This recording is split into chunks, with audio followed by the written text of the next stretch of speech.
Welcome to Clear Talk. I'm your host, Armin Shaffi. On this episode, we talk about why I don't actually agree with Gary Vee on side hustles, what the new world is going to look like after this pandemic is over, and how to believe in yourself in times of uncertainty. Enjoy.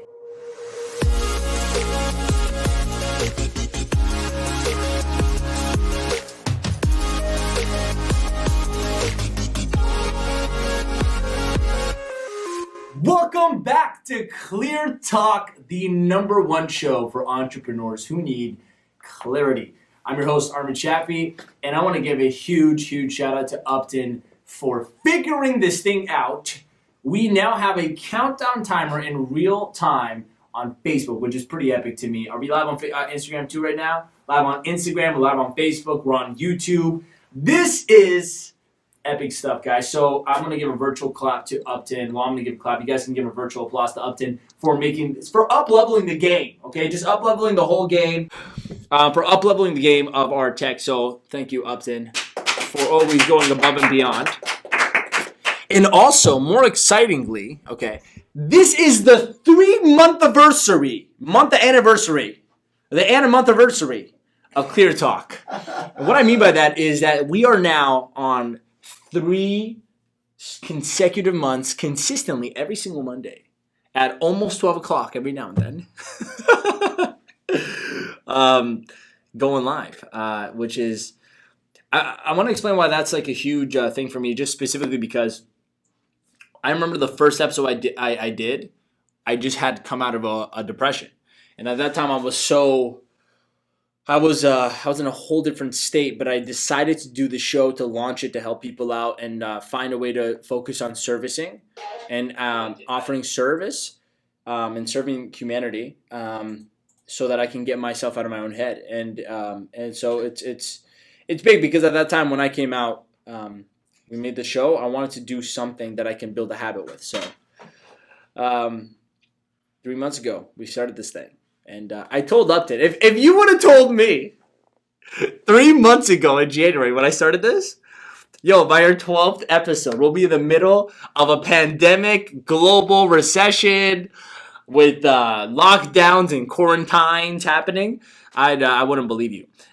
Weirdly enough, if you're watching this, right now, wherever you're at, like if anyone told you in January of 2020 that by, April, this is the circumstance you'd be in, you would think they're bat crazy. I didn't say the other word. I was laughing.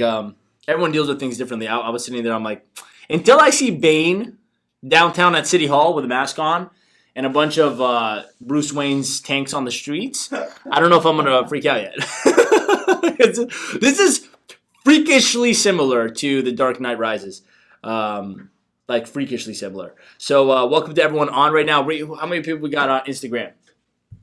We got a couple people on Instagram. I was sitting there. I'm like, and yeah, we could all say. Okay, cool. What's up to everyone on Instagram? Challenge. What's up to everybody on Facebook? If you're watching this right now, click a share and share this video live so everyone could tune in and join this conversation. We got some cool questions coming up about again, for the entrepreneurship in the middle of a pandemic and a crisis, what to do, how to adjust yourself. I'm gonna keep dedicating the relevancy of the show to what we're actually going through, so I can respect the fact that if you're watching this, it's gonna help you in your current circumstances. So, big shout out because it is the 3-month anniversary, so that's exciting. Let's give a round of applause for ourselves, man. The whole team is not here. We've been working remotely for the last few weeks. Everyone's working with Zoom. Obviously, we can't do this, so this is the only time a week we actually have to come out into a studio and set this up. But other than that, our whole business is turned into online. Another big thing I was grateful about was literally for the last 6 months, I've been transitioning my live events and coaching and seminar business to an online program so I can coach people virtually and give them an online course. And it's crazy that I'm literally 99% done with this online program right before this all happened. It blows my mind. I was talking to the president of Think and Grow Rich yesterday, Satish Verma, if you don't know him. I was talking to him for an hour, and I'm like, he's so you want to know positive mental attitude? I call him, I'm like, hey Satish, how are you? He's like, I'm great. I'm so excited. I'm like, great, I said, for what? And he goes, everything's just so good, you know? And I'm like, I wonder how he's saying this, you know, is he, and I'm thinking like, you know, what's this positive mental attitude thing going on with him? Like, how is it good? And he just starts explaining, he's like, you know, this is so awesome. I have all this time with my wife now. I can just spend time with her and connect. I'm just reading more. I'm building I'm working on my business more. I'm working on my own stuff. He's like, I'm exercising from home. I'm doing a lot of things, you know, and it's so easy. He's like, you know, and I was laughing because I'm like, most people are complaining, you know, the people that say TGI, Friday, TGIM. Oh, thank God it's Friday. Oh no, it's Monday. We're living for the weekend. Well, now it's your time, guys. Every day is TGI Friday, isn't it? Every day is, you don't got to work, you don't got to do anything. So now it's your time, go wild. You go, yeah, but it's not the same. I can't leave my house. I go, but most of you didn't either. Anyways, right? Most of the people that said TGIF for Saturday, Sunday, they just wanted to sleep in, watch movies, whatever, do what you got to do. So I just saw Satish as like a form of, it was funny because I saw it as like a form of he just finding a way to make this a good thing. And I'm like, that's awesome. So I started to listen to him and I'm like, that's awesome. And I felt his energy and I loved it. And he just started talking. He's like, this is so great. He's like, I read something online and I loved it. It said, the world is under construction. Stay tuned for the grand opening. I'm like, that's deep. That's amazing. It's really good stuff. So, yeah, so I was talking to him, and if you would have told me this is what was going to be happening at this time, I wouldn't believe anyone. So I'm going to quickly share a challenge to show myself so I can get some people to know we're live. Give me a second. Okay, awesome. I'll send it to my groups. So it's just crazy because I was talking to him as well, and I was telling him, I'm like, you know what's crazy, Satish, is what's crazy is I literally perfect timing just went online with my business. It's like I can't do the events now until like, you know, summertime. And he's like, yeah, and he just finished making a Think and Grow Rich course online. So I'm like, it's just crazy, like, you know, and it made us grateful. We're like, wow, it's so crazy that like we did this such a good timing, and imagine if we didn't, like, what would you have done? So I was watching a video with Robert Kiyosaki, and he has a very strong personality, so I can understand why people might not like, you know, how he talks, but it doesn't change the fact that what he says is true. And I at least believe he makes a lot of sense when he's saying stuff. And he was just saying it's simple. He's like, this is going to be the end of the industrial age. You know, the people that think like how they can make money the old way, like getting a job and all this stuff. It's like, this is the end of that. You know, this marks the day. Coronavirus marks the day, this pandemic, of like where everybody's forced to learn how to use technology and get into the information age. And he was talking about how his company is only growing faster now because he offers information products, and which is exactly what we've been doing. But in real life, like in live events, now it's online. And so like if you're not in the online space, you got to get into the online space or else you will be left behind. No different than when the internet came out into 2000, boom, and like technology and social media came out. A lot of companies that, you know, social media replaced a lot of newspaper companies. You get what I'm saying? So this is that next evolution of humans. So we didn't know it was going to come from such a terrible thing, but it came from that. So yeah, it's just big to me. I thought like, that's some powerful stuff. And me and Satish were talking about it. Like, it's crazy that like we literally just finished making all this, and here we are, and it's crazy. I was watching episode 1, 2, 3, 4, and there was a different vibe. I would sit there and just answer questions. Like, that's all I did. So I think I'm gonna go back to doing that. I like that better. 1 second. I want to make sure everyone knows we're live. Okay. All right. We are doing this. Okay. So yeah, my only coffee talk I have is my coffee talk before the show starts. 3-month anniversary. Upton figured out how to make a timer on Facebook, which is dope. Bane isn't on the street yet. Stay home as much as you can. If you can't work from home, like, you know, just go and come back quickly, which is what we're doing.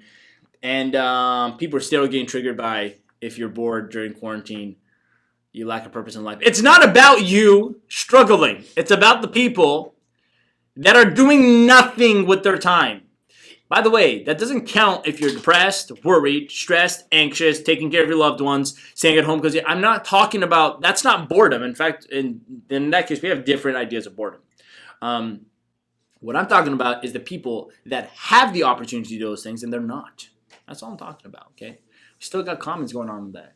I'm disappointed in this post. Don't say that. You don't get it. You're not getting what I'm saying. It's not about you and your grandmother who is at jeopardy and you're worried about it. That's not boredom. That's called worrying. I was watching Sadhguru. If you haven't seen him, Sadhguru is amazing. He goes, meditation is when you do nothing. And then he goes, but people to mistake that as for like, oh, Sadhguru said I wake up, do nothing, so I go back to bed. It's like that's not doing nothing. That's sleeping. That's doing something. You have to sit here, close your eyes, and do nothing consciously. See, that's meditation. And I'm like, see, even people with the profound wisdom he gives still mistake and misunderstand what he's saying. They think that just means do nothing with your life. No, he's saying learn to do nothing intentionally. I'm saying that people intentionally being bored by doing nothing with their time is what's lacking a purpose in life. Because if they had a purpose in life to work towards, they would find all the time they could and funnel it to that. So it doesn't matter where I'm at right now, under what circumstance, I'm still finding a way to persevere and get what I want in my life. That's all I'm talking about here. So let's get into the questions. I would love to answer some questions. For everyone on, love you so much. Welcome. And if you have questions, by the way, post it in the chat. If you're on Instagram, post it in the Instagram feed. If you're on Facebook, post it on the Facebook comments. And don't message me during the show. I got like my chat box coming up. I can't answer you during the show. So, Jay, what's the first question we got? I used to have a 9-to-5 and a side hustle, but since I can no longer go to my day job, does this mean I've burned my bridges? Does that mean you burned your bridges? Repeat that question one more time. I used to have a 9-to-5 and a side hustle, but since I can no longer go to my day job, does this mean that I've burned my bridges? Oh, you mean you burned the bridges with your day job? Yeah, burn my bridges, burn my Because we ships. talked about this in one episode where I said there's a difference. If you have a burning desire, it means like you really want what you want. But obsessional desire is when you burn all the options, all the bridges, all the ships, and you literally just work on what your side hustle is, becomes your full hustle. There's no such thing as side hustles. Sorry, that's just my... Oh, you put the question on the screen. Wicked. Wow. Upton with the... Whoo! Come on, baby. That's good stuff, man. Yeah, so I was... Sorry, I got thrown back by your technological advancements. Yeah. I'm having a lot of blanks right now. Just because like Upton's like doing so many new things, I'm like not used to it. So the question was, have you burned your bridges? I told you in one of the episodes, I don't remember which one it was, that it was like episode 8 or something or 7, where if you don't burn, like I don't believe in a side hustle. I'm saying there's no such thing as a side thing. Okay, like try to drive to one destination and another side thing destination at the same time. You can't. You got to choose one. So I'm just trying to give you, like, your brain works the same way, okay? You got to choose one place and get there. And even if you try to stop a bunch of places along the way as your side things, you're just slowing your process down. What's the ultimate place you're trying to get to? So yeah, I'm sorry, Gary Vee. He'll never, even if he ever watches this, like, I just don't believe in the side hustle BS. I really don't. That makes no sense. What we're doing is by promoting side hustle talk, is we're trying to promote the idea that you should not stay definite in your life. I don't agree with that. I'm a student of a philosophy that has 25 years of research, 100-year-old philosophy. He never said side hustle. He didn't say definite. Napoleon Hill didn't say definiteness of purpose in the first chapter. Make sure you're very definite with the side hustles you have. He never said that. Okay. You got to know what you want and work towards it. That's all you got to do. It's funny because like Gary himself, and I love Gary's content. Right? There's some things I don't agree with, but everyone's going to have different perspectives. But he's just always giving out content. But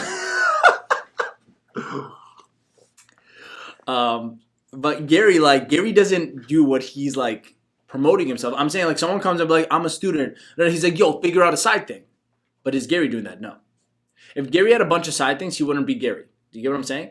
I don't want to just listen to what a teacher's teaching. I also like to watch the teacher to see the lesson. So I learned from watching. I took a lot of seminars. I spent like $100,000 in like personal development courses in the last couple of years. And I'll tell you this, I learned more from watching speakers and trainers than I did from learning what they're teaching. Because when I saw them do stuff, I realized sometimes they don't even tell you what they're doing, but they're doing something that works. And when you look at Gary, Gary has one focus in his entire life is to become this Gary Vee character and build his business.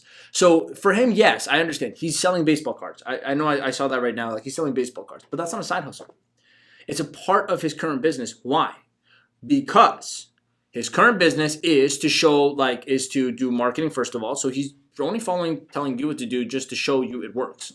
He wouldn't do it otherwise.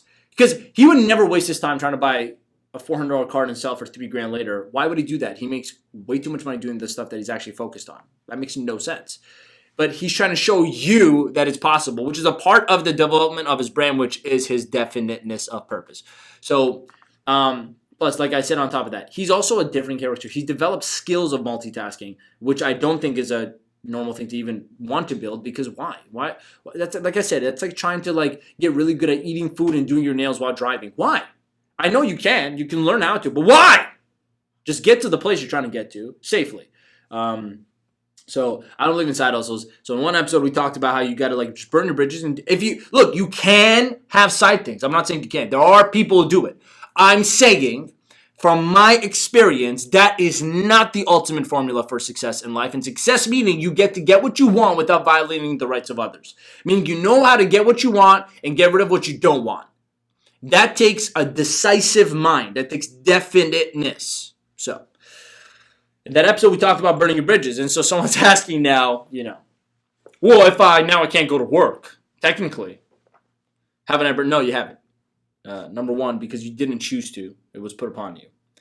So you didn't actually, even if now you can focus on a side hustle and make it a full-time thing, even if you can, which technically means you are more definite, you miss the opportunity to learn the lesson of the benefit and the gain you get from choosing to burn the bridge. There is a spiritual benefit you get, a spiritual payment you receive when you jump ship yourself. It's like this. There's a difference. What a drastic example, but I'm thinking about it. There is a difference between someone dying for what they believe in and stand for and being killed while they try to run. Whoo! I'm going to say that again. There is a huge, I'm like quoting Braveheart right now. There is a difference between dying for standing up what you stand for, dying in battle because you believe in it. You become a different person. You learn a different thing. You build a different muscle. Then the person who just goes with the flow and then tries to run last minute gets shot in the back in battle. I'm just talking in battle. So the difference is you either become Braveheart because you jump ship yourself. You took charge. Or you just become one of those random people that died in the battle.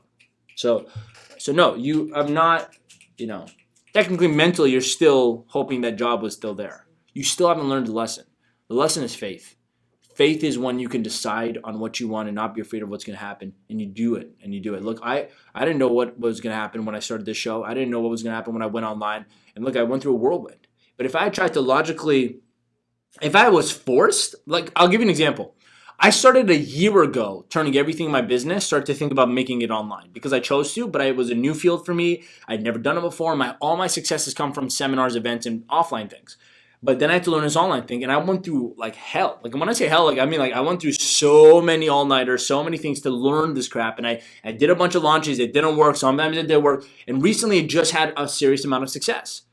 But if I had not chosen that before all this happened, and now I was forced, I'd be a very different Armin trying to build this online program. I'm just going to say that one more time. If I had not taken the initiative to the big courageous step to stop doing seminars, not all my seminars, just most of them, and put it online, I wouldn't have experienced the level of depth of faith and character I developed through all the hard difficulties of building an online business to become who I am today, to really be prepared. Imagine I'd not done any of that, right? And then right after I was supposed to do Reborn, let's say I did do it anyways, and this happened. All this happened. I was forced. Now I'm I technically can't do seminars anymore and do all the offline old stuff. I have to learn online. Well, I would go in it with a whole different attitude, wouldn't I? So once again, I think people totally underestimate and undervalue the mental assets they accumulate through decisions as opposed to the actual physical. Like, guys, your mind is everything. Your mind and your body, and I'm just saying that the spiritual parts of you is everything. And if you don't develop that along the way, you really miss the point. It doesn't matter what you have. Even now, me and Satish were talking about it. We're like, it's crazy because now more than ever, we're learning how little we need to live. And now more than ever, we're really seeing the real problems because you have to be stripped of all the busyness and all the crap you think is bothering you or getting in your way. And you have to actually see yourself in the mirror. So the people who are miserable at home right now, excluding the ones that are dealing with the illness or someone with the illness, I'm still compassionate for those people. Everybody else, the ones who are finding misery in their own company at home, clearly the problem wasn't everyone else. It was them.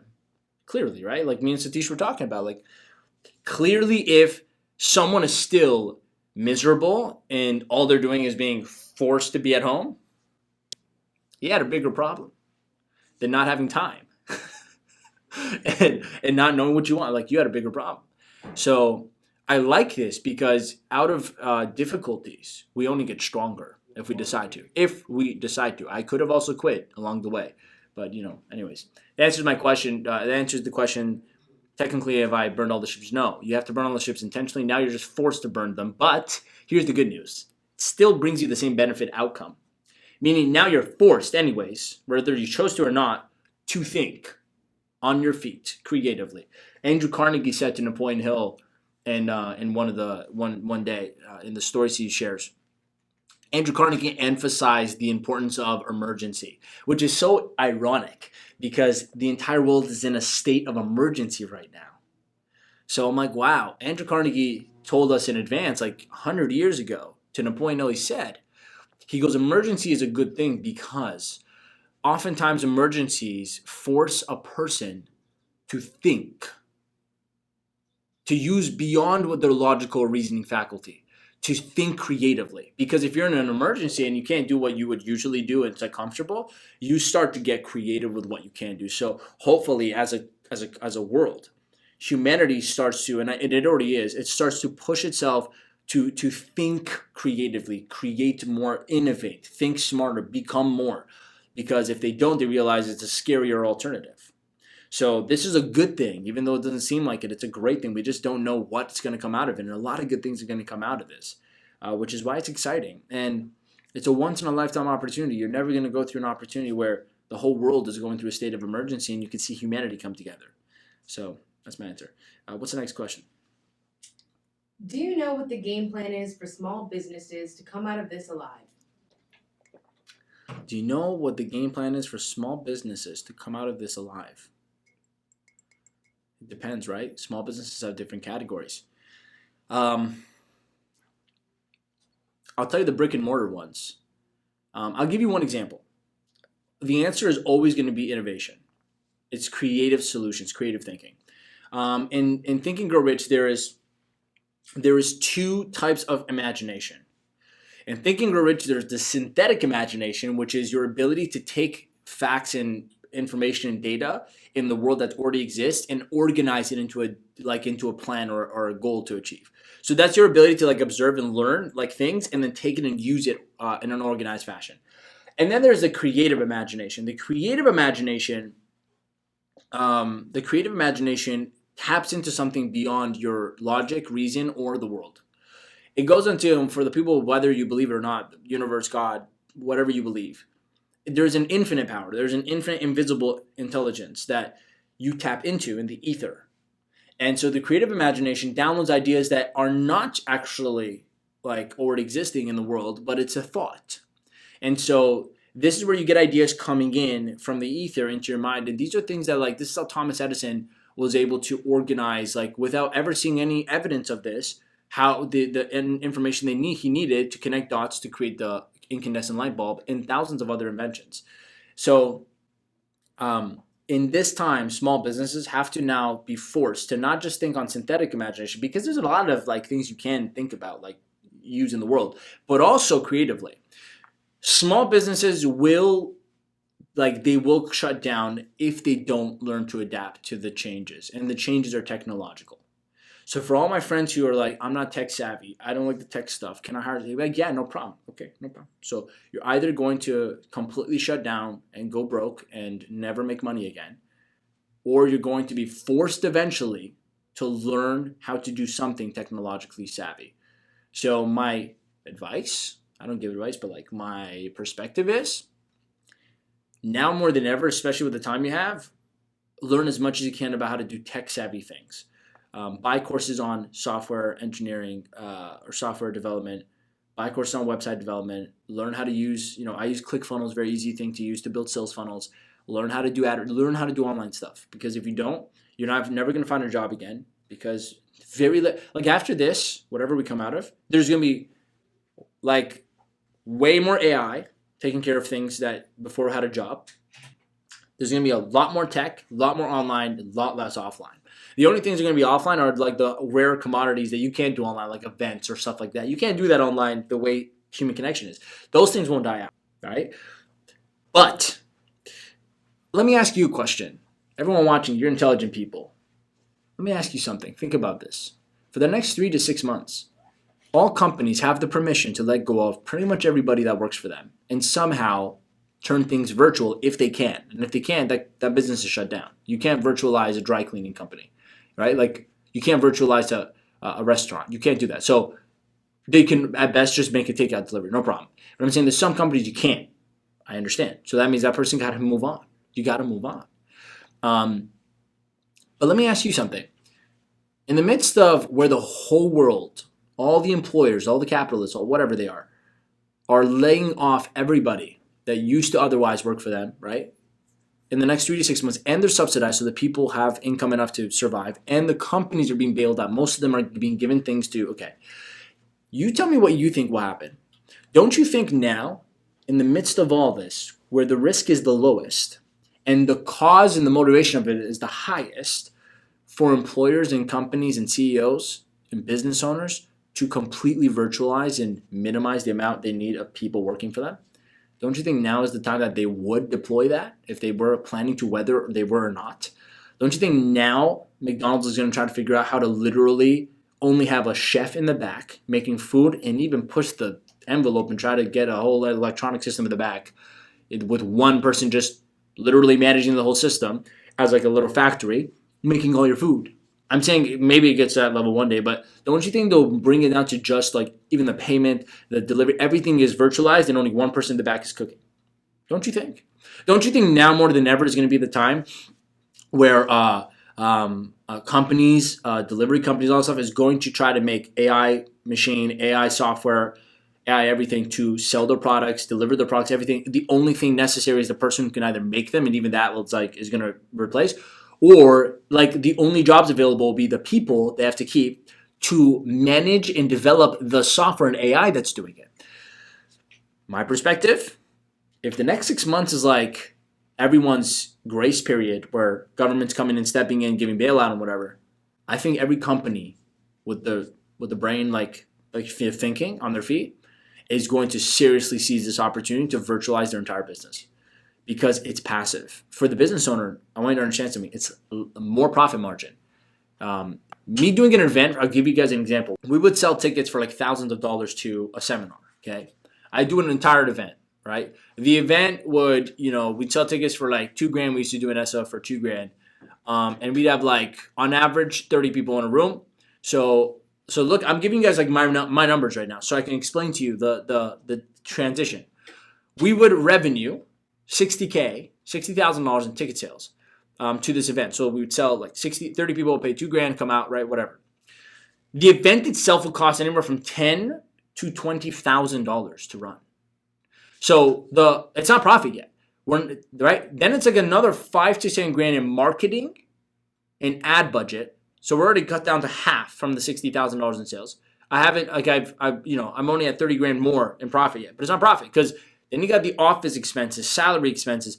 Maybe we're left with like $5,000, $10,000, $15,000 after everything in profit. So now we're on. Oh, this turned off and on. I just saw the delay.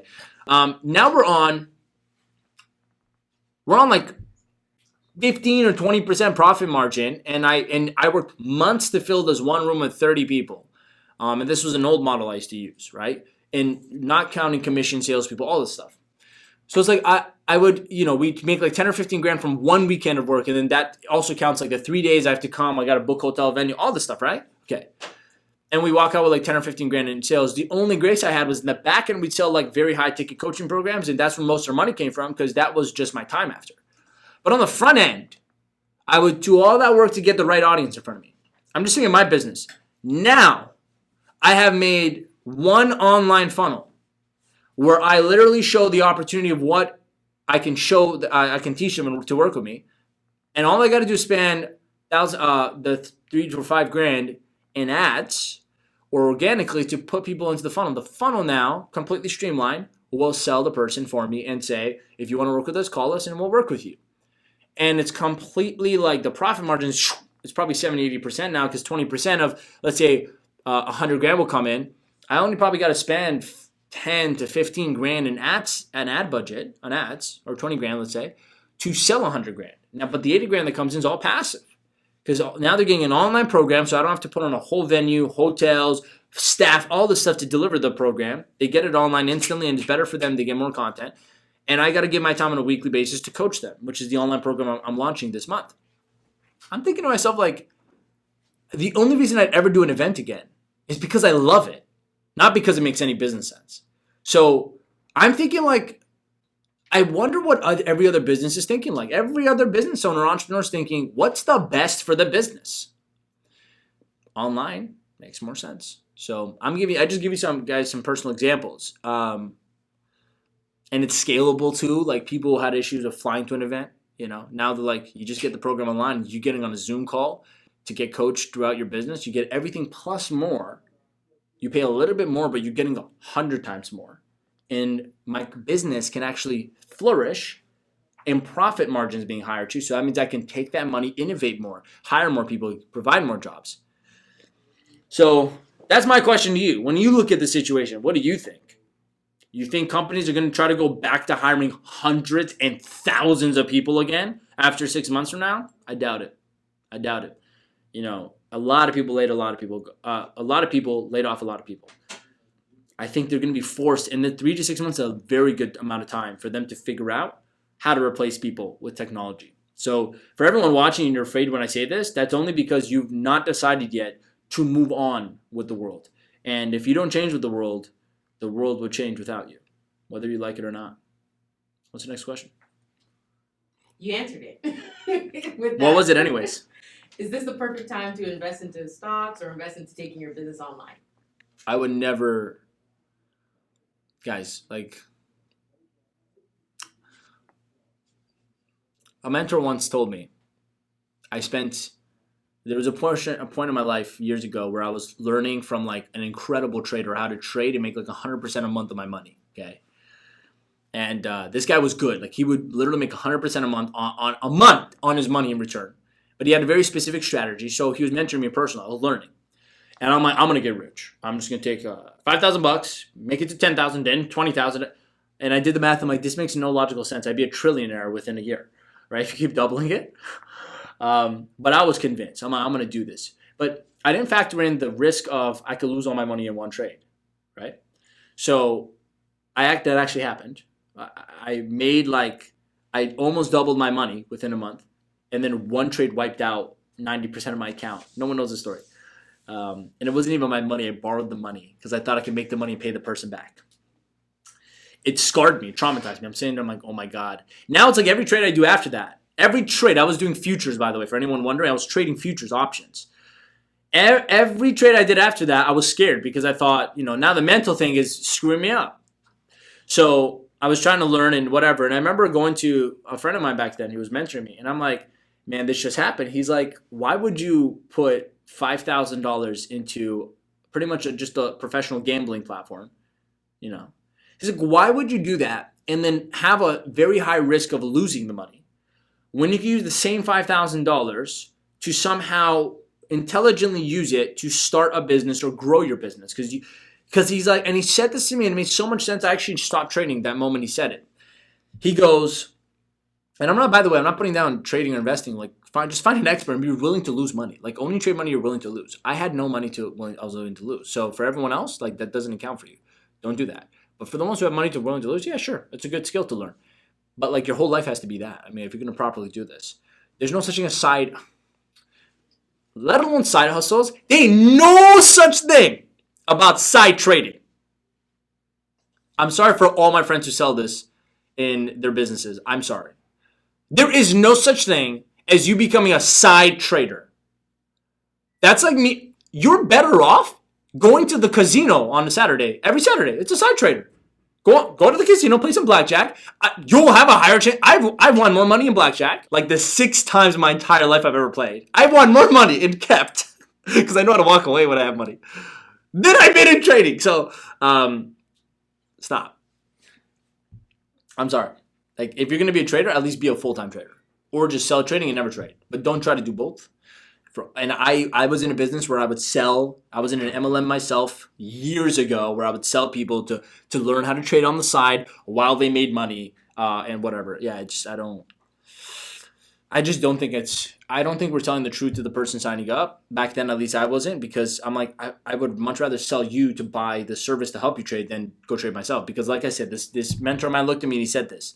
So I'll tell you guys what he told me. He goes, there is a risk of losing the money you put into the market because it's not based on you. You don't know what's going to happen. There's a massive amount of uncertainty. You can only get good at predicting. He's like, but I have 100% control with what I can do with the money I put into my own business because it's 100% dependent on me as the ROI. And when he said that to me, I'm like, that's so true. It just takes a little more work to build a business than to learn how to trade. But I'm like, does it really? Like, how much time and work and effort and psychological torment do you go through to learn how to trade until you feel like you're not going to lose money? The same amount of energy put into a business that you fully control, you get to decide what you're going to do with it. You're the ROI is a hell of a lot better of an investment. So that's what I did do. I actually took my money out of my trading account, the whatever was left, and I invested into courses. When I bought those courses, I went in 10 times my investment. I spent like 50 grand in the first, how much did I spend? 50K. No, I spent it was like $20,000 my first ever year in business in personal development. I literally turned that into $200,000 over the next year. We did like $250,000, right? That was only within 16, 18 months of my business being up. So I proved to myself that if I put money into programs, courses, coaches, trainings, I can take that, what I learned, and use it to make money. I am the stock in my business. I get to choose the return. I don't want nobody, I don't want the whole world's psychological graph telling me what my money's going to do for me. I'd rather put $5,000 into a program that's going to teach me how to make money because I fully decide if I'm going to make money with what I learned. I would not put $5,000 into a stock unless you're such an expert. For anyone watching, unless you actually have a proven track record, you're going to disagree with me if you do because you're like, Armin, I could put in one thing and turn to 5 times the amount overnight. Okay, no problem. You do that. I'm talking to everybody else that has no idea how to trade and thinks right now is a good time to go learn it. I don't know. Let me clear something up for you.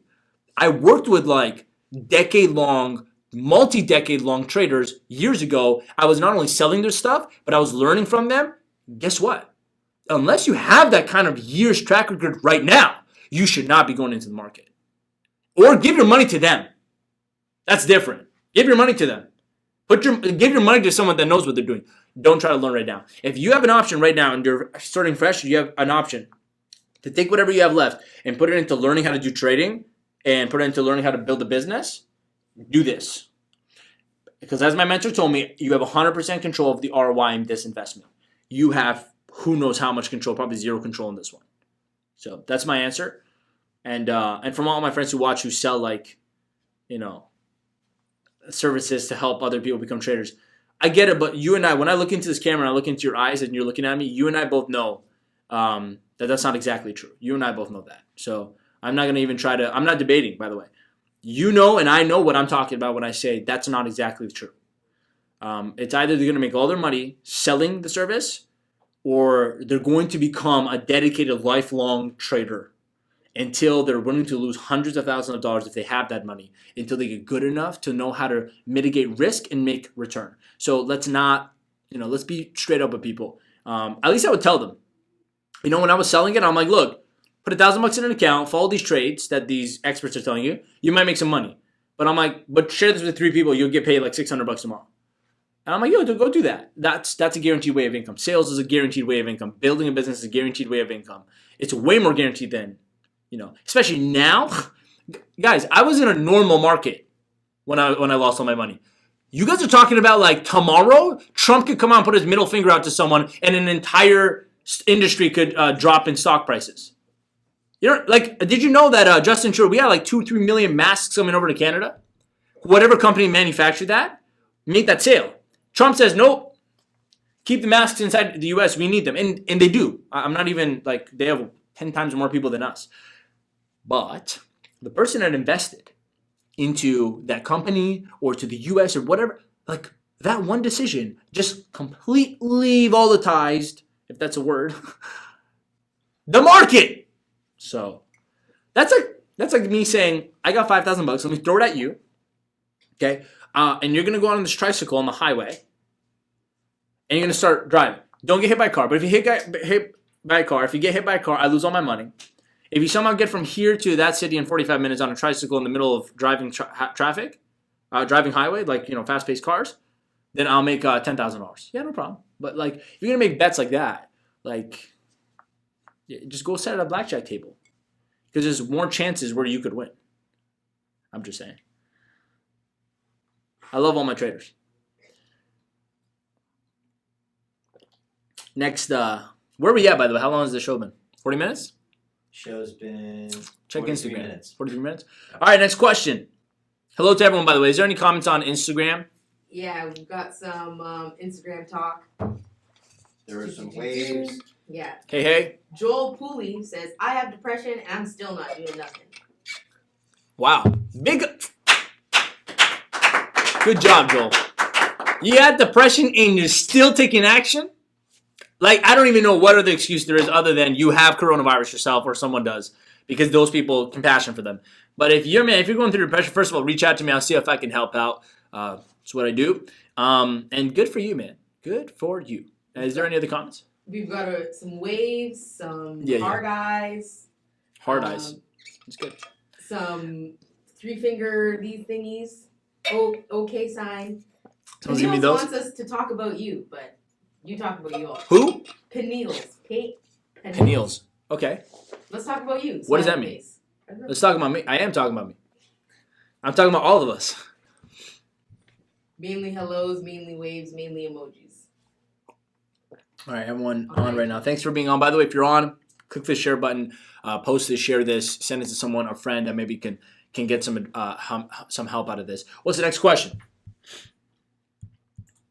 How do you believe in yourself during times of uncertainty? It's a very good question. The only way someone could have hope and belief in themselves, even when you're uncertain, is by believing in something bigger than you. You can't have faith or belief in yourself if you don't believe in, I say God, but you can also say the universe, you can say life, you can say whatever your religion is. If you have a religion, it doesn't matter to me. The concept is you must believe in something that's bigger than you. Because in times of uncertainty, you don't know if you will get through it. But if you have faith or belief in something bigger than you, then there is an option in your mind where even there's nothing bigger than that. And so it becomes very easy for you to believe in yourself, because you're like, well, if that big thing is here, then I'm good, because I'm in harmony with that big thing. So in my personal life, the only way I've had certainty and belief in myself in the midst of uncertainty is by having faith that everything's happening for a reason and that it's going to turn out good for me. And that's simply because there's an invisible power that's beyond everything that is that's helping me out, and it's here. And if you listen to any great entrepreneur, any successful person that's done a lot in this world, all of them have a very similar perspective. And I've noticed that from watching interviews. All of them have this profound belief in something bigger than them, and that in the worst times possible, that big thing comes and helps. So I'm getting goosebumps as I say it. But that's the only thing that gives me real true faith and like certainty. Also, the second thing I want to say is just because this is clear talk, let's get clear on this, okay? Uncertainty is always happening. There's never a time when you're not uncertain. Your whole life is uncertain. If you think about it, there is nothing that's uncertain. That's certain, really. It's all made up. I don't know if the ceiling of this room is going to come down right now, but I have some blind certainty that it won't. But technically, I don't know. If I walk out of my house the morning of the day, I don't know if I'm going to be alive by the end of the day. I don't know what will happen. We did not know a month ago that this will happen, but if this didn't happen, coronavirus didn't happen, something else would have happened. So it's not really a matter of how do you believe in yourself when times are uncertain.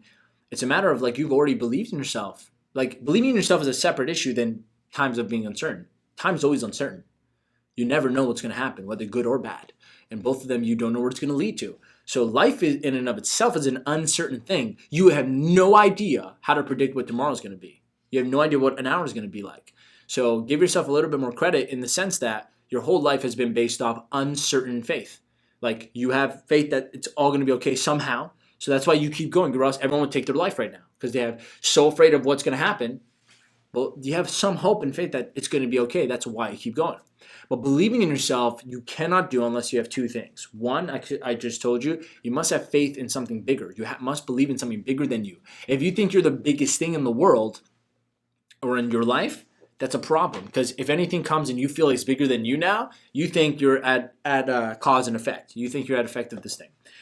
The second thing is, and I talk about this a lot because it's what changed my life. Think and Grow Rich changed my life, and so did Satish, because he really drove home the point in my head that everything in life starts with desire. I must know definitely what I want. And when I say purpose, not purpose of life, I mean purpose in terms of what I'm going towards. There has to be a purpose to everything. There's a purpose to this cup. There's a purpose to this water bottle. There's a purpose to nature. There's a purpose to the sun. So you as a human being must have a purpose. And a purpose meaning at any given moment, you know what you're doing and why you're doing it and what you want. So the second thing you need, and you cannot have belief or faith in yourself. I'm going to say this. I'm going to say this like slowly so that I make sure everyone gets what I'm about to say. It is impossible to believe in yourself without knowing clearly what you want out of life. I'm going to say this one more time. It is impossible, not I'm possible. I'm not saying it's I'm possible. It is impossible. Not possible. Does not exist. Zero chance for you to believe in yourself without a definite purpose in your life. Try to take a lion that grew up with no understanding of what a lion is or does or where it is in the food chain and see how courageous or brave it is. Probably no, nothing, zero. Because it was never shown what the purpose of itself is in the food chain and the animal kingdom. But take a lion, grow them up, raise them up, showing them you're the lion. You're the lioness of the jungle. Because of you, this happens. That give them purpose. They're the most ferocious beast you could ever, lay your eyes upon. But take anything in this world and strip it of its purpose, and it has zero faith or belief in itself. Humans, unfortunately and fortunately, have the freedom to choose to have a purpose or not. And the problem with that becomes most of us, we're not graciously taught how to develop purpose in our life. And when I say purpose, like I say, guys, I'm not saying religiously, like my life there was a calling for me. I don't know what I was going to do when I was 15, 16, 17, 18 years old. I could have not done this. I could have done something else. The point is, though, I should have been definite towards what I want in my life. Does that make sense? So I'm just being honest with you guys. With my perspective, it's just my belief. You don't have to pay attention to it, but that's what I believe. And it's worked well for me. Maybe it'll work well for you. So what's the next question? Let's hop into it. How do you learn how to become decisive? Ooh. How do you learn how to become decisive? This is such a big characteristic trait for entrepreneurs. You need to have this. I would say start with small decisions. I remember I used to be terrible at making decisions. I was always hesitating. And the reason was because I couldn't even decide what to eat. Like if I go out with friends, I would look at the menu and I would hesitate for 10 minutes. Like, what am I going to eat? Should I get this or that? Should I get this or that? Should I get that? And one time I remember a friend looked at me and was like, man, you can't even decide what to eat. And that hurt me. I'm like, ugh, that's so true. So I made this decision, small decision. I'm like, next time I'm just going to choose what I want within a second. And if it sucks, it sucks. If it's good, it's good. So I started with just choosing what to eat when I go out. And I would do that. I would go up and I would be like, all right, give me this one. And I'm like, all right. And I had no idea if I'm going to like it or not. Because think about this. The only reason why you avoid decisiveness is because you're afraid you're going to make the wrong decision. Where does that come from? School. It comes from school. We get punished for making a mistake, which is so reversed in the real world. Because in the real world, you only learn from making mistakes. I remember I was watching an interview yesterday, and he says Buck, Mr. Fuller, was talking about in a book he wrote. He said, how dare schools punish kids for making mistakes? How dare they? Because in the real world, that's the only way you can learn. Mistakes are a part of the learning curve. So I remember people would not decide things. People would not make decisions simply because they were afraid to make the wrong decision. So I started to choose, and I got really good at making decisions. Another thing is proactive decision making, meaning the night before I would decide what I'm going to wear tomorrow, so that when I woke up, I get to experience what it felt like to just know what I'm doing and decide because I decided in advance. But it would start with just making small decisions step by step, smallest things possible. Like, what should I do now? Do this. Eventually, the small decisions build you a muscle where you can now make big decisions. Does that make sense? So now I'm able to make a huge decision as fast. Here's another good way to build decisiveness. Start with making decisions that are uncomfortable. So the one I've been doing for the last 5 years now is I get into every shower I take, almost every single time, I turn it cold. I do a cold shower. And it's a method that I just learned and I developed over my own time how I do it. So I either start the shower cold when on my craziest days, and I end the shower cold no matter what, every single time. Even this morning, yesterday, every day of my life for the last 5 years. That's a hard decision to make, to turn the shower ice cold when you're in a hot shower and then go through it for like a minute.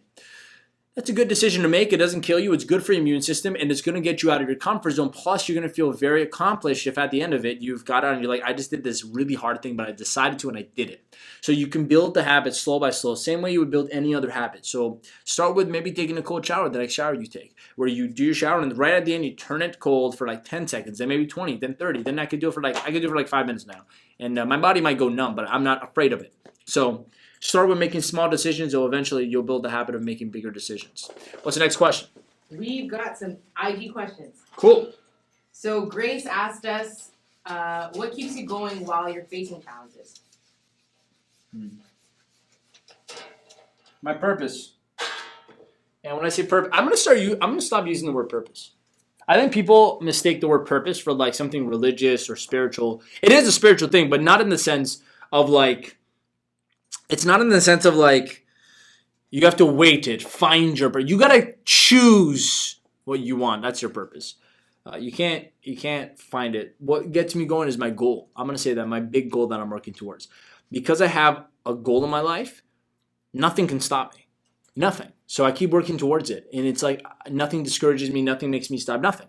I want to keep working towards this goal. And the second thing is faith. Faith in God. I have faith in God.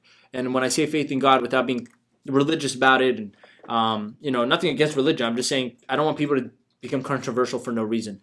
I just have a spiritual connection with something bigger than me, and that thing I call God, and that thing I have faith in, and I have faith that it's helping me achieve my goal because I'm doing all the things necessary to be a good human being to get what I want. So to me, that's what keeps me going. And it's not even hard times. Like, I don't think anyone could go through life, regardless of hard times or not, if they don't have a goal to work towards. And that's what I meant, by the way. If you're bored during quarantine, you lack a purpose in life. What I'm really saying is you lack a goal to be working towards, because there's no such thing as extra time, breaks, in a life where you live all the time as a person driven towards a goal. So I hope that helped, Grace. What's the next question? We got another question from Ayamel Sagalinani. How do I start ignoring things that don't matter? How do you start ignoring things that don't matter? It's a great question. First of all, I commend you for wanting to do that. Some people think they have to pay attention to things that don't matter because they're forced to, or they're afraid of what people will think if they don't. So big kudos to you that you have the courage and you have the bravery to just not have to pay attention to things you don't care. couple things. Number one, it matters what that thing is, because if you're talking about family or people, distance yourself. Social distancing should have been implemented from the beginning of your life with negative people. I want to say that again. Social distancing should have been implemented early on in your life with negative people. Okay. I actually have social distancing with negative people. I didn't start the guys. I built a muscle for the last 5 years of my life. I do not socially connect with anyone that is not vibrationally in a joyful living life, you know. So if it's people, distance yourself, isolate yourself from them, because you connecting with yourself is far more powerful than connecting with others, especially if they're negative and they're, you know, if they don't matter to what you're working towards in life. That's the first thing I would say. Second thing I would say is it's a discipline, like it's willpower. Okay, willpower meaning you have to just start with consciously, like it's gonna be difficult, but at first just consciously and intentionally being like, no, focus on this, which matters, and you don't see the other thing. I delete all my apps off my phone and I put it away when I work, because that doesn't matter. When I'm working on my goal or my business or my tasks, it doesn't matter what anyone has to say to me at that time. It does not matter. So I put my phone away. I do physical things in my environment to make it easier for me to focus on what matters. But how to start is start with the smallest things you can do. Start to change your environment so it's easier to not see the things that don't matter and hear them and talk to them or whatever it is. But then on top of that, eventually learn to just get your mind, build the habit and the muscle of getting your mind disciplined to think about what you want and not what you don't want and not what doesn't matter. Does that make sense? I hope that helped. And great question, and like good luck to you with that, because it's the beginning steps of any successful person. They have to cut off from the things that don't matter. Which a lot of people find hard to do, but you know, they don't realize how great it is once you do it. So no one's told them that. What's the next question? Another IG question from the real Ms. Mirza. The real. I was talking to the fake one the other day. I'm kidding. What's your biggest fear? My biggest fear? Nothing. I don't fear anything. No one believes me. I can tell you things that, like, someone told me, Armin, tell them you have fears. They'll relate to the human beings. I'm like, why don't you relate to me? Why don't you one day say you don't have fears either? There's no fear in my mind. There's no fear in my heart.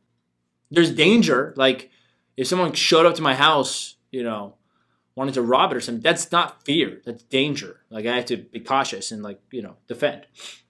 But fear is completely unnecessary, useless.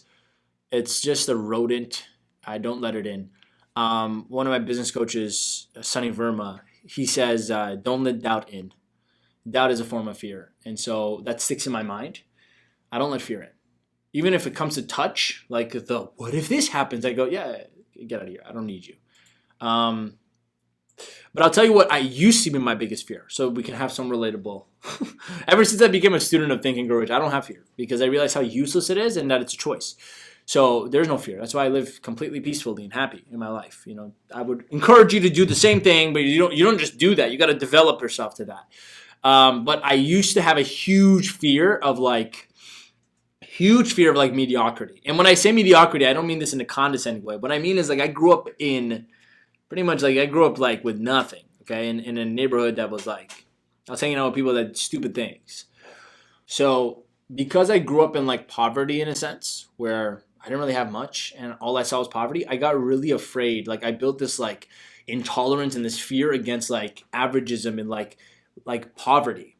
So I had a big fear of poverty before, meaning I would, like, if I ever saw like neighborhoods where it was like graffiti on the walls, and like, that's why I can't live downtown, because I feel like it's so like dirty, right? Not the people, not the city, but like the environment is dirty. It's poor in a sense. Like, you know what I mean? Like, only some people get what I mean. Like, the walls are all over the place with graffiti, and there's like trash and smells like cigarettes, fuel, and garbage. You know, like, I'm like, ugh. Like, I lived in a neighborhood where like it looked poor.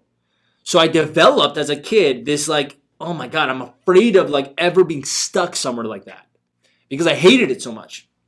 I guess that's what also drove me to want to be like affluent and rich, and I'm like, I want to have a lot of money so I don't have to live in places like this. That was a good thing. It was very useful. However, it's not necessary.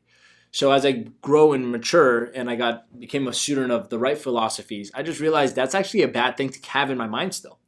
So I remember one time, I'll share a personal story. I was in a Think and Grow Rich class, and this question was asked, like, what's your biggest fear? And I didn't have one, but I put it I put one fear down. I said the fear of like poverty. And Satish looked at me. He's like, "What do you mean?" He was confused because he's like, "This is Armin. Like, why would you have fear?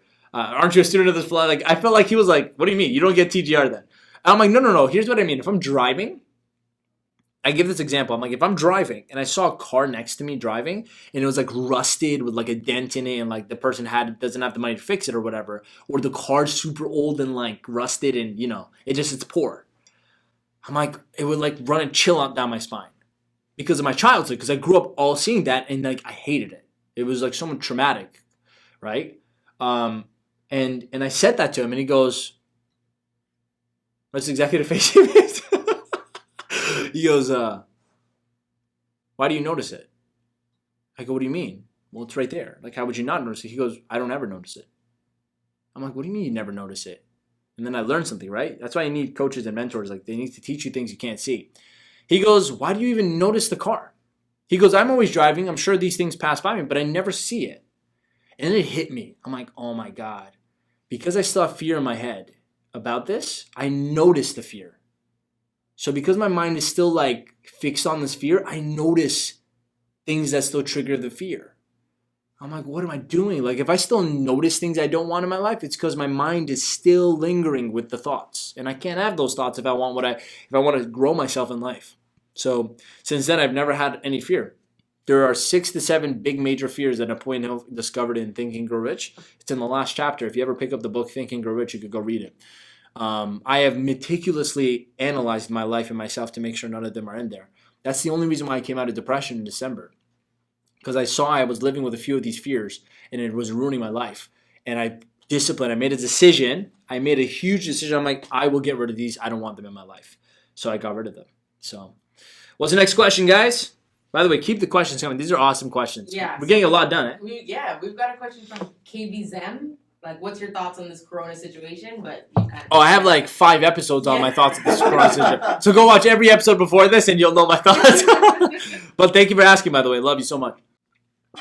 So how do I choose what to focus on when I can coach on a few different subjects? Yeah. So if you have a lot of skills, simple. Just choose the one that excites you the most. That's it. Choose the one that excites you the most. I could coach a lot of people on a lot of things. I can charge a lot. I can make a lot of money coaching people on marketing, on sales specifically. I could just marketing, just sales, just running seminars, just being a coach, just learning how to teach, just building curriculum and courses. I could coach a lot of things. Just your mindset, just your emotions. I can build 20 different businesses from the things that I can teach people how to do music. I'm secretly really good at music. I love it. I actually still sing every night on my guitar. I could teach people how to write music. I can teach people how to produce, how to film. I have a lot of skills, but I'm focused. So I focus on the things that excite me the most and bring me the most benefit. Meaning it logically makes sense too, makes the most money and that's a part of what I want. I want to make sure I have options, I have freedom, and money gives you freedom and time, right? So I chose the thing that excites me the most. I would never, by the way, though, in experience, I have chosen things that make more money but is not as exciting or I don't really love. And that never ended out well. So I decided to put the forefront of my decision-making on what to choose to focus on as a coach, the things that excite me the most. And there are 2 things right now that excite me more than anything. That's why I sell only that. I love the idea of psychology, mindset, thinking, success, motivation, emotion. I love that topic. I can sit down with any person in front of me, no BS, and help them overcome any emotional or mental issues they have. I'm not a licensed therapist, not a licensed psychiatrist, not a licensed none of this stuff. I'm just really good at spotting a problem and suggesting a solution that works for them. And that's what built the Reborn Experience business. And same thing with, by the way, public speaking, which is confidence development. But the second thing I'm really good at, and I actually enjoy, is the entire development of a business because I'm a business owner. I'm an entrepreneur. I love this stuff. So I love walking people through how to build their customer service, build their systems, make their marketing, do their sales, build their products because I'm good at it and I love it. I enjoy it. It's fun for me. So these 2 things is what I built my businesses around in my coaching field. That's why I have the Speaking at Clients program and I have the Reborn Experience program. But I could do a lot of different things, but I don't. So choose what excites you the most and makes you makes you happy and and you fall in love with, because you will do more in that because you have emotional equity going into it. What's the next question? What was your greatest struggle when you started as an entrepreneur? And that was submitted by the Real Estate Whisperers at AskArmin.com. Woo! We got questions coming in from AskArmin.com. Our other questions come from the net. We find them from other entrepreneurs asking. The greatest struggle at first was getting clients. I actually didn't know how, so I was just doing everything in my ability. But that's why I created what I'm launching this month, which is called Speaking Your Clients, because I realized over hard work that I was struggling to get clients for my seminars, for my programs. That was really tough for me. Like, it wasn't hard for me to sell. It was hard for me to get the people into the door. And so I was doing everything. I did everything from joint venture launches to advertising to sales funnels to a whole online free program to building video marketing and doing social media posts and blah, blah, blah, blah, blah, all this stuff. And I worked way too hard for the money I made. And even though I still made money, I didn't make enough. And in the last year or two, I have literally made way more money in my business with way less work, because I learned how to get clients a lot faster and a lot easier. And that's what what I've been working on for people, to how to get clients online and through speaking. And so not speaking like a keynote speaker, I mean like speaking through a presentation. So I'll be sharing that. I'll be launching that. Stay tuned. I'll be launching that this month. But that was the biggest thing I struggled with, because I spent pretty much 90% of my time trying to make sales for my business. And then 10% of my time actually doing what I love, which is helping the person.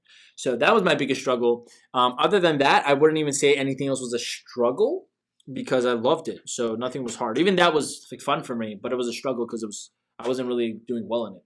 Hope that answers your question. Thanks for asking, by the way. Go to AskArmin.com to ask more questions, and I'll answer them and shout you out on the show. Real Estate Whisperers. That's a pretty cool name. The Real Estate Whisperers. The Real Estate Whisperers. That's a pretty cool name. That's awesome. Next question. Wait, where are we at? Are we on time? I feel like we're over now. We're over. We're totally over. I feel it's a Giving Monday. So I think so. He's working on his comment. It's a multi-layered comment, so we're just gonna let it fly. The next question is: there might be 2.4 million employees out of jobs and more than 10K small to medium business enterprises closing down in Malaysia. What would you recommend the people in Malaysia can do at this time about the situation? And that's a question from Alan. Alan! Handsome! How are you, brother? Miss you, man. I haven't seen you since Malaysia last year. I was in Malaysia. How can the people in Malaysia overcome the situation? First of all, this is a global catastrophe because even the states have dropped lower unemployment rate, either has or is about to, than the last Great Depression, which was 100 years ago, 90 years ago. So I think this is a thing around the world. And the 2.4 million businesses, they are shutting down. It's not a may. They will, if they don't know how to innovate. What was the ending part of the question? So I know exactly how to answer it directly. How can we, the people in Malaysia, overcome this situation? Yeah, it's a good question. And my love to everyone in Malaysia. Such good people. You got to shift the, I'm about to hit you with some wisdom. It's not about, you got to think about it differently. You can't be thinking about it as a situation that you need to overcome. Who said it's a situation that you need to overcome? Right? Who? Why? Why don't you look at it as it's an opportunity to take advantage of? Now you're like, Armin, I get it. I get all this thinking stuff, this personal development stuff, all this. We all hear this stuff. Okay, so do it. I know you hear it, but do it. It's not about hearing it. It's about doing it. Think for a moment. You change your attitude and your mindset towards this. You go, it's not a problem I need to overcome. It's not a wall I have to jump over. It's more a change, an opportunity I can take advantage of. And then you say, oh, well, if it's an opportunity that I can take advantage of, then my attitude towards how I think about what to do with this changes, doesn't it? As opposed to saying this is a big problem, so now you're focused on problem, you're taking it to this is a huge opportunity, and you go, what is the opportunity then? And you start asking yourself. There's a great story of a shoe company that sent 2 people to Africa to go out and find opportunity to sell shoes in Africa. So the company of this, guys, pay attention to this story because I want you to actually know the story. It's really, really funny and it's super true. So the CEO sends these 2 people to Africa and says, I want you to go find opportunity where we can sell some shoes there. And they go, all right. And he sends them out, and 3 months later they come back. One just looks defeated, like, and the other one's excited, like blown, like he can't contain himself. So this guy comes up, he goes, okay, so bad news first. What did you find out? And this guy's sitting there, he goes, we're not going to be selling any shoes in Africa. And he goes, why not? He goes, nobody wears shoes in Africa. And he says, okay. He looks at the other guy, he goes, you're super excited. What are you excited about? He goes, we're going to sell so many shoes in Africa. He goes, why? He goes, no one wears shoes in Africa. Moral of the story is, your entire reality changes from the way you choose to think about something. Your entire reality changes. Your entire life changes from the way you choose to look at something. One decided that says no one wears shoes in Africa. He made up his mind, right? That nobody wants to buy them then. The other guy said no one's wearing them, so obviously everybody wants to buy them because it's not there. So now the question is, in this 2.4 million businesses going to shut down, and how do we overcome this? You go, 2.4 million businesses are about to be impacted. What are they going to need that I can offer them? Woo! Maybe they say the whole market is going to shut down. What do we do now? What's the next thing that the whole world's going to need? I'm just saying. Why not? Why not think of it this way? It's such a simple thing, but here's the tragic part of this. Because it's so simple, people overlook it. They think, oh, that can't be the solution. It can't just be, I think about this differently. It can't just, I like this thing, I'm going to do it today. You know, shout out to Nathan. He used to do this in my office a lot. You know,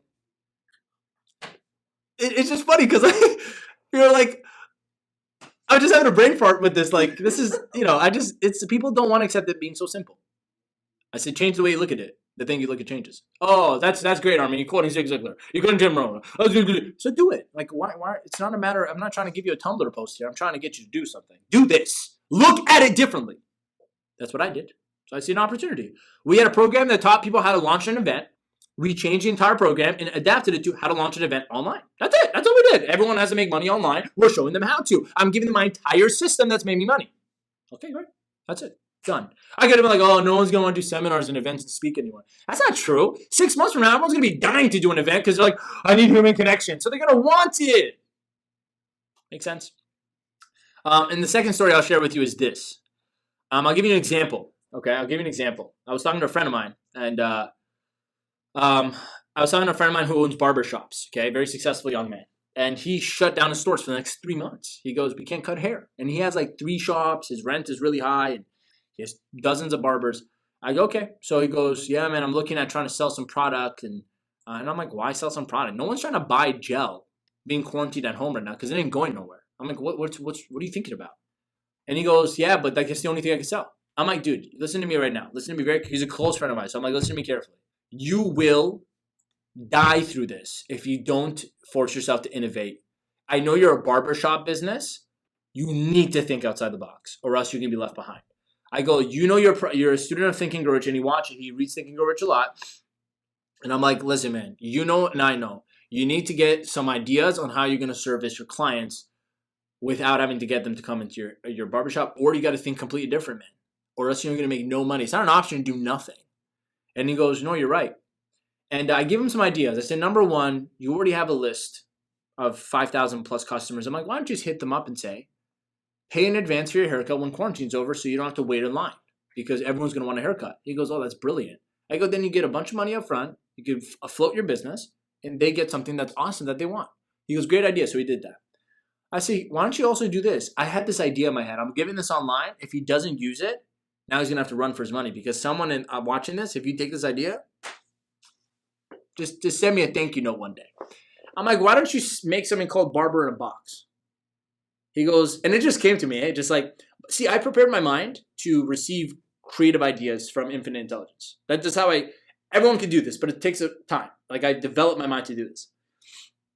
So ideas hit my mind like this. So I'm like, why don't you create something called Barber in a Box? He goes, what the hell is that? I go, simple. I have no idea how you're going to do it. That's your job. You're the expert, not me. But if you can somehow solve the problem of someone cutting their hair at home because they don't want to look like Gandalf after quarantine or, the wildebeest or Chewbacca, right? They don't want to look like that. You can show them how to cut their hair from home and give them everything they need. He goes, bro, that's impossible. I'm like, that's why you got to do it. Because everyone else thinks it's impossible. But that's just what they think. He goes, no, you're right. Because thinking you're rich and blah, blah, blah, blah, blah. I'm like, yeah. So I'm like, he's like, how would it work though? I'm like, you're asking me, you're the expert. But let me just give you an idea of what I have. In this box could be a link to an online training video on how to do it. You give them one universal machine that they need to use. So you sell the machine itself. Brilliant, right? A few scissors and a thing, like something that's simple. And a mirror that can maybe attach to a wall so they can see behind them. And I'm like, if you could figure this out, I would buy it. And he goes, So he hangs up the phone, calls me back like a few days later, and he says, I don't know how I'll be able to do that, but I came up with this idea. I'm like, it's a good idea. I can't share it obviously it's my friend. He's going to do it. No one else is. He's like, came up with this idea. I'm like, brilliant, bro. Brilliant idea. But see, he thought outside the box because I gave him something to chew on. Now, the only problem with my idea is that you still have to deliver those boxes and everything's taking time. But I'm like, dude, out of this, if you figure out how to get someone to cut their own hair so they can stop going into barbershops. So I'm like, yes, your barbershop's business closed, but you just messed up the industry. You just Ubered this industry. You came in and said, why you got a barber? You become the best barber yourself. By the way, the second step to selling there is now cut other people's hair because you're so good at it.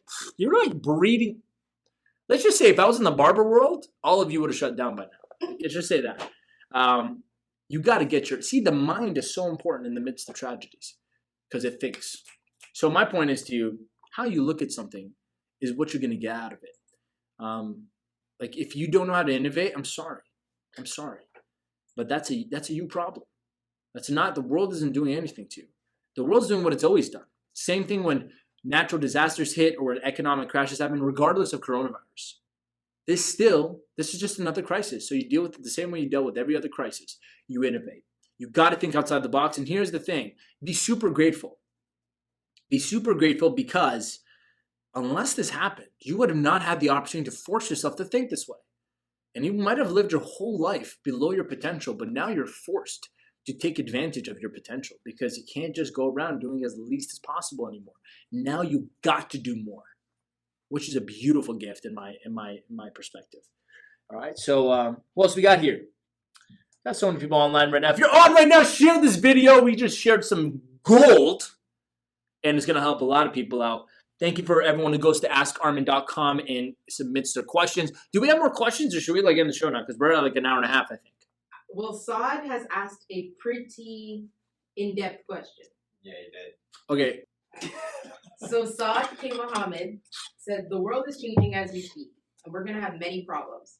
Number one, the post-corona pandemic. What should we be expecting to be the new normal? That's part one. Hold up. Let me answer that one first. We're not going to have a lot of problems. We're going to have a lot of opportunities, as I just said. So stop looking at them as problems and start looking at them as an opportunity to do something new. And then your whole experience of this will change. Aside from the fact that, even think about this, even the virus itself is an opportunity because we're about to advance our technology to think about this. We've never had a situation where we got to come out with a vaccine or something to fix a cure so quickly. So we're only going to get better at developing medicine for things like this. Do you understand what I'm saying? It's an opportunity. I am not discounting the consequences of it. I'm saying it's an opportunity. Okay, so that's my first thing. Second thing was at the end of that, what do you perceive the new normal to be? When I go speak to the Oracle, I'll let you know because there's no one in this world who can tell you what the new normal, anything's going to be. So I cannot answer your question because nobody knows what's going to happen tomorrow. Like I said, 3 months ago, you said today was going to be like this. I would never believe you. So don't ever seek outside or inside. Don't even ask the question of what's the new normal. It's going to be whatever you want it to be in your life. Because even your normal is different than my normal. And a year from now, even if there's flying cars and, vaccinated, I don't even know. That's still not normal. It's just what's going on, and what you perceive is what your normal is. So my actual answer is there is no one that can tell you that. And second part of that is, clear talk. Second part of that is, you get to choose what your normal is. What's the second part of this question? The second part is, love you, Saad, all the way from India. The second part of that was like keeping in mind he's trying to build products that can sustain this period. Don't. Woo! Okay, this is great. Okay. Saad, you just saved a lot of people's lives who are going to watch this. If in your business right now you're trying to figure out how to sustain or survive this period, you're missing the point. This is a never going back of evolution. For the ones who may not want to hear that, I didn't want to hear it either until I saw enough experts talking about it, and I put 2 and 2 together. Like I said in the beginning of the show, if right now they have the next 6 months for every company to figure out how to replace people in an equation, they are going to do that now. That whole idea of like the revolution, or not the evolution of AI, that's now, guys. It's happening now. This is not a conspiracy theory. I'm looking at it logically. We are about to see this whole world turn different. There's no going back to what it used to be. So if in your business or entrepreneurship right now, in your entrepreneurial endeavor, you're trying to figure out how to sustain or survive just the next 6 months of quarantine or coronavirus, whatever it is, you're missing the point. You should be figuring out how to evolve your business so that it can adapt to the new way of the world being, which is going to be technologically more advanced. Very true. Do not waste your time trying to figure out how to keep yourself okay until things go back. There is no going back, not even to the future. What a drop. Did you hear that? I just dropped a line. Back to the future. There's no going back to the future. You can't. You can't. So, Saad, my biggest thing to you is focus on developing the next level, the next advancement of your products that are for the new. I'm going to say it like this because that is what it is, the new world. I know it's like New World Order, blah, blah, blah, blah, blah, conspiracy theorists. When I was a 15-year-old kid, I spent day and nights like watching these. I don't know if they're true or not. All I know is that if there's any such thing as a New World Order, it's happening now. But there's nothing to fear because this is just evolution, no different than in the 1900s and the 20th century. When we went over to the 21st century, everyone was afraid of factory jobs and office jobs going away when the internet came out. And so, but guess what? Whether you're afraid or not, it happened.